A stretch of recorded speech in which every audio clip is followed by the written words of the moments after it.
स्वागत है दोस्तों आपके अपने चलो बोलो हो गया में। आज हम लोग जीव विज्ञान के कोशिका चैप्टर का ऑब्जेक्टिव क्वेश्चन देखेंगे।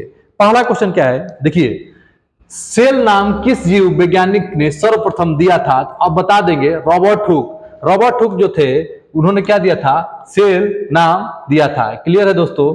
दूसरा क्वेश्चन क्या है, ध्यान दीजिए, कोशिका के बारे में निम्नलिखित में से कौन सा सही नहीं है? अब कोशिका के बारे में कौन सा सही नहीं होता है तो समझिएगा, कोशिका में सभी देह ऊतक में एक ही प्रकार की कोशिकाएं विद्यमान है ऐसा नहीं है, इसीलिए क्या हो जाएगा? सही हो जाएगा।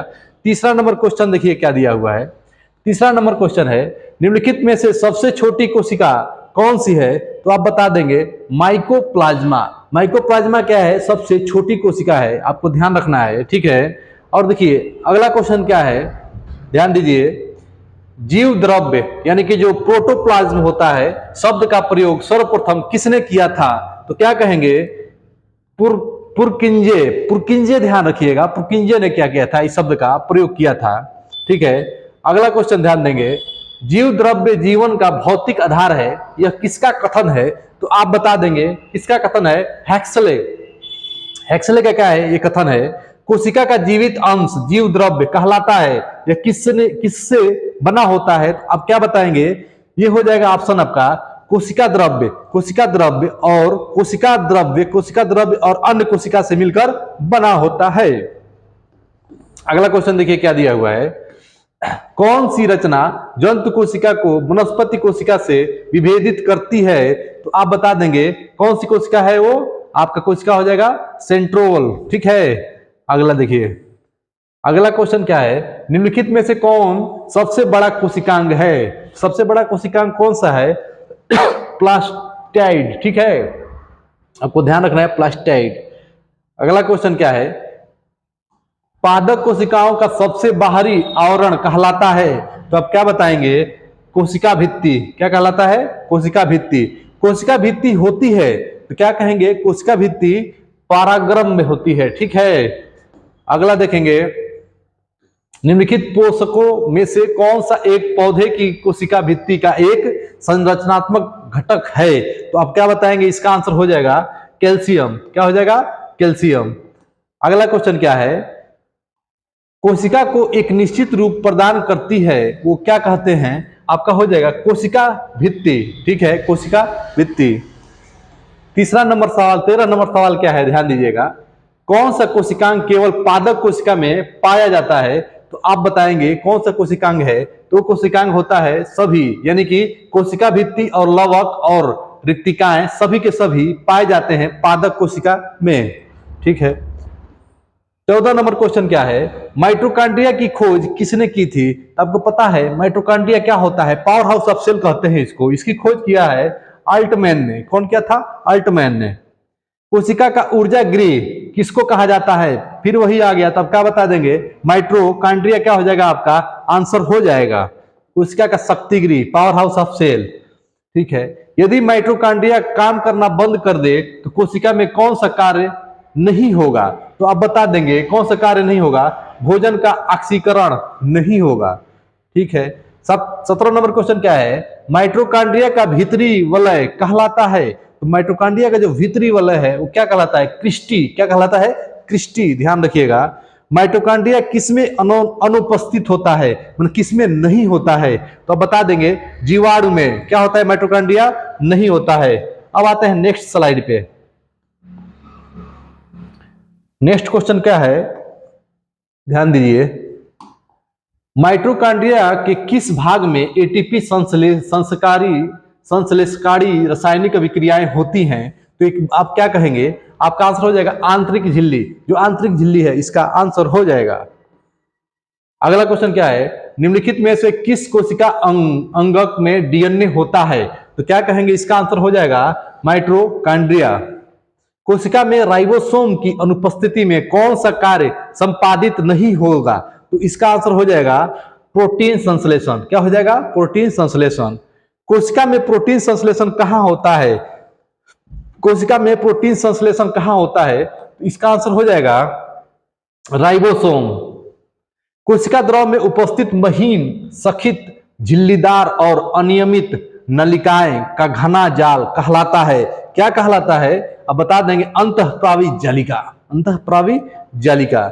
अगला क्वेश्चन देखिए, प्रोटीन निर्माण का सक्रिय स्थल है तो क्या हो जाएगा दोस्तों? राइबोसोम। राइबोसोम क्या हो जाएगा? प्रोटीन निर्माण का सक्रिय स्थल है, वहां पे स्टोर होता है, बता सकते हैं। अगला क्वेश्चन क्या है? कोशिकीय श्वसन का सक्रिय स्थल क्या है? तो कह देंगे माइटोकॉन्ड्रिया। क्या है? माइटोकॉन्ड्रिया। 26 नंबर क्वेश्चन देखिए क्या है, अवर्णीय लवक यानी कि ल्यूकोप्लास्ट मुख्यतः पाए जाते हैं तो क्या कहेंगे? जड़ों की कोशिकाओं में, जो जड़ होते हैं कोशिका के, उसमें पाया जाता है कौन? ल्यूकोप्लास्ट यानी कि अवर्णीय लवक। फूल और बीजों को विभिन्न प्रकार के आकर्षण रंग प्रदान करता है तो क्या कहेंगे दोस्तों? कहेंगे कौन सा? क्रोमोप्लास्ट। अगला क्वेश्चन है, पत्तियों को हरा रंग प्रदान करता है तो पत्तियों का जो हरा रंग है कौन प्रदान करता है? क्लोरोप्लास्ट। कोशिका का आत्महत्या की थैली कहा जाता है दोस्तों, तो आप बता देंगे लाइसोसोम। लाइसोसोम में पाए जाने वाला वह एंजाइम जिसमें जीव द्रव्य को घुला देने या नष्ट कर देने की क्षमता होती है उसे क्या कहते हैं? तो अब बता देंगे हाइड्रोक्लोरिक अम्ल, हाइड्रोलाइटिक एंजाइम, हाइड्रोलाइटिक एंजाइम। ठीक है, ध्यान रखिएगा, हाइड्रोलाइटिक एंजाइम किसमें रहता है? लाइसोसोम में। ठीक है, अगला देखिए, 80% से अधिक सेल यानी कोशिका में पाए जाने वाला पदार्थ क्या है? तो आप बता देंगे, इसका आंसर हो जाएगा आपका जल। क्या है? जल है।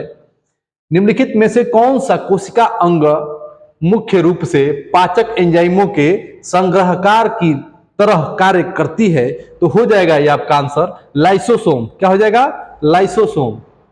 अगला क्या हो जाएगा देखिएगा, किसकी उपस्थिति में कारण किसी पादक कोशिका और पशु कोशिका में अंतर पाया जाता है? तो बता देंगे कोशिका भित्ति। गोल्जी काय का मुख्यतः कार्य क्या है? जो गोल्जी काय होता है उसका मुख्यतः कार्य क्या है? तो अब बता देंगे कौन सा है? स्रावी। जो स्रावी होता है वो मुख्यतः कार्य होता है। ठीक है, अगला स्लाइड देखिए क्या है,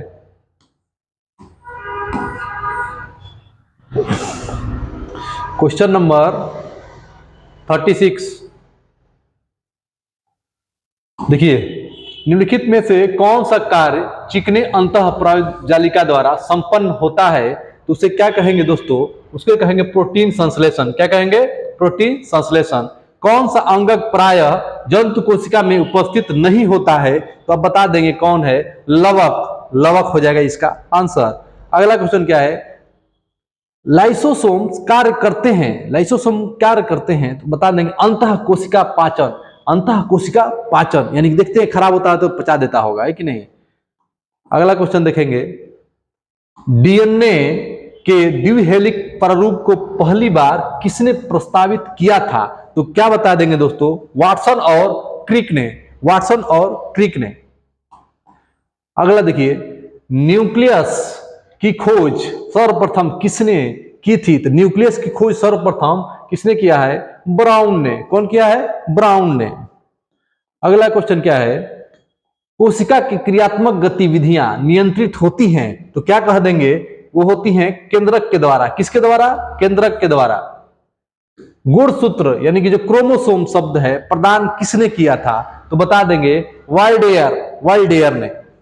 अंतःस्रावी जालिका यानी इंडोक्राइन रेटिकुलम की खोज किसने किया है? तो अब बता देंगे पोर्टर ने। किसने? पोर्टर ने। वास्तविक केंद्रक किसमें अनुपस्थित होता है? तो आप बता देंगे कौन सा हो जाएगा? जीवाणु में क्या होता है? अनुपस्थित होता है। सर्वाधिक संख्या 2n में गुणसूत्र पाए जाते हैं तो क्या बता देंगे? कौन सा हो जाएगा? ओफियोलोस। ठीक है, अगला क्वेश्चन देखिए क्या है, क्वेश्चन नंबर आपका आ जाएगा 46। निम्नलिखित कोशिका अंगों में कौन सा एक अर्धपरागम में है? तो क्या बता देंगे? अर्धपरागम में कौन सा है? कोशिका झिल्ली। न्यूक्लियस के बाहर डीएनए कहां मिलता है? तो क्या कह देंगे? न्यूक्लियस के बाहर डीएनए माइटोकॉन्ड्रिया में मिलता है। निम्नलिखित में से किस कोशिका अंग के में से लाइसोसोम बनता है? तो अब बता देंगे कौन सा हो जाएगा? गोल्जी का है। कौन सा हो जाएगा? गोल्जी का है। अगला क्वेश्चन क्या है, निम्नलिखित में से कौन सा वह कोशिकांग है जो प्रोकैरियोटिक कोशिकाओं में नहीं पाया जाता है। तो इसका आंसर हो जाएगा ऑप्शन नंबर 2 यानी कि माइटोकॉन्ड्रिया। प्रोकैरियोटिक जीवों में नाभिकीय क्षेत्र एक झिल्ली द्वारा घिरा हुआ नहीं है। इस पर अपरिभाषित अनिश्चित नाभिकीय क्षेत्र को किस रूप में जाना जाता है? तो बता देंगे कौन सा ऑप्शन हो जाएगा, केंद्र काव। ठीक है, केंद्र काव। अगला क्वेश्चन देखिएगा दोस्तों, एक कोशिकीय जीव की स्थिति में अतिरिक्त जल और अपशिष्टों के निष्क्रिय करने में निम्नलिखित में से कौन सा कोशिका अंग एक भूमिका निभा सकता है? तो वो हो जाएगा आपका घानी। क्या हो जाएगा? घानी। लास्ट क्वेश्चन है जो कि कोशिका से रिलेटेड है। कोशिका प्रक्रियाओं के लिए ऊर्जा मुद्रा यानी कि एनर्जी करेंसी निम्नलिखित में से किसे कहते हैं? तो हो जाएगा एटीपी। कैसा लगा मित्रों बताइएगा, और नए हैं तो चैनल को सब्सक्राइब करिए और लाइक करना नहीं भूलिए। नेक्स्ट जल्द आएगा।